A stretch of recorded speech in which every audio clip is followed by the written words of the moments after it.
Somewhere in the next few weeks or months, your family is going to hire a home care agency, and a portion of every invoice is going to go toward paying the workers who will be in your home with your loved one.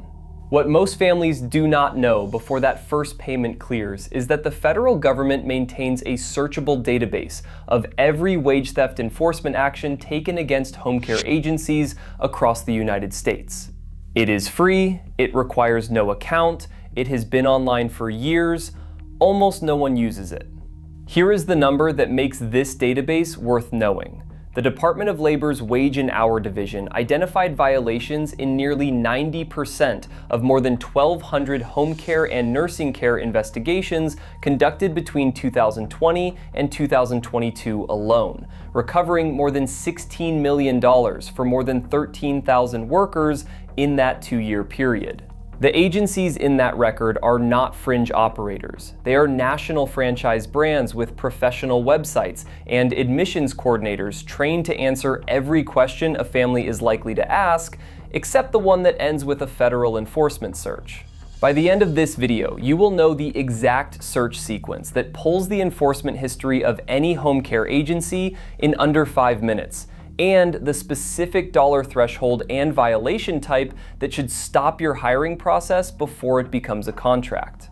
The home care industry employs approximately 2 million direct care workers in the United States, most of them paid at or just above minimum wage for work that includes overnight shifts, live-in placements, and travel between multiple client homes in a single day. The Fair Labor Standards Act, passed in 1938 and signed into law in Washington, requires that workers receive at minimum 1.5 times their base rate for every hour worked beyond 40 in a work week.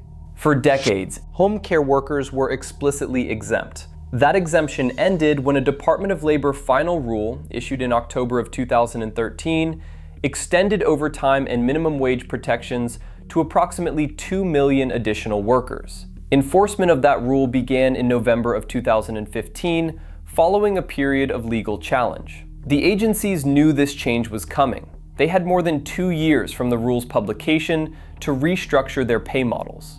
The enforcement data shows a consistent pattern of violations beginning immediately after enforcement started. That is not a compliance lag.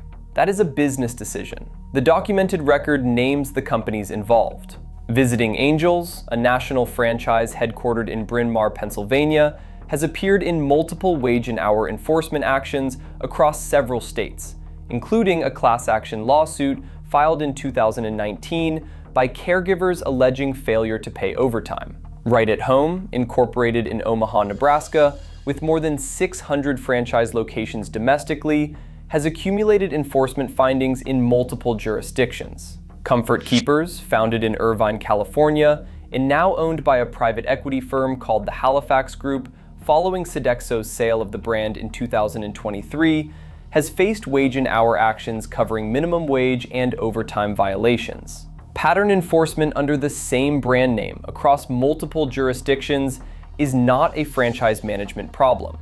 It is a pay model problem. The mechanism behind many of these violations is misclassification of workers as independent contractors or straight-time pay applied to overtime hours. Investigators consistently find agencies paying workers a flat rate for all hours, regardless of whether those hours exceed 40 in a work week. The AmeriCare Home Care Agency, based in Brooklyn, New York, and operating across New York City and surrounding counties, agreed to pay $55 million under a settlement with the New York State Attorney General, covering violations of New York's Wage Parity Act affecting more than 10,000 workers between 2014 and 2020.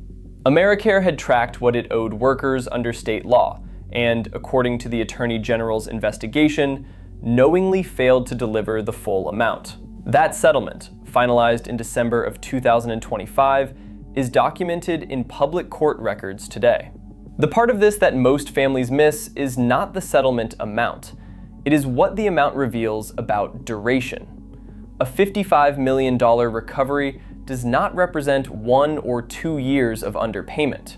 It represents a systematic pay structure applied to thousands of workers over more than 5 years. When you search an agency's name before you hire them, you are not looking for a company that made a single administrative error. You are looking for a company whose margin was built, in part, on not paying its workers what the law required. Before we get to the search sequence itself, if this is the kind of analysis your family needs before making care decisions, this channel covers the home care and senior living industry in exactly this depth. Subscribing takes 2 seconds and means the next investigation reaches you before you need it, rather than after. What follows is the specific tool the industry does not want families to use.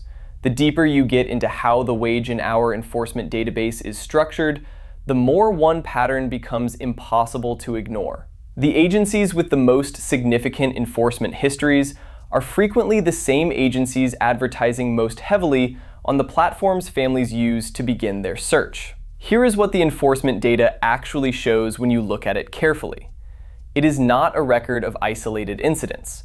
It is a documentation of the gap between what agencies charge client families, which in most major markets currently runs between $30 and $40 per hour, and what the law requires them to pay the workers providing that care. The agency margin lives in that gap.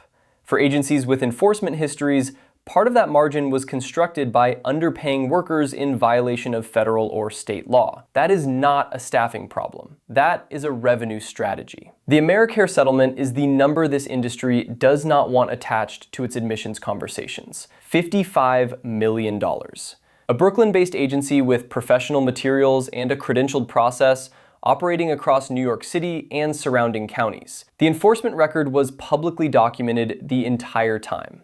Everything before this point is what the home care industry prefers families never locate before the first payment clears. What follows is the exact sequence that changes what you know before you hire. The Wage and Hour Division of the United States Department of Labor maintains a public enforcement database accessible at no cost through the department's website.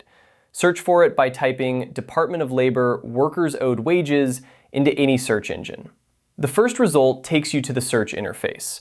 No subscription, no account, no fee. First, search the agency's legal business name, not the brand name. Home care franchises frequently operate under a legal entity name that differs from the consumer-facing brand.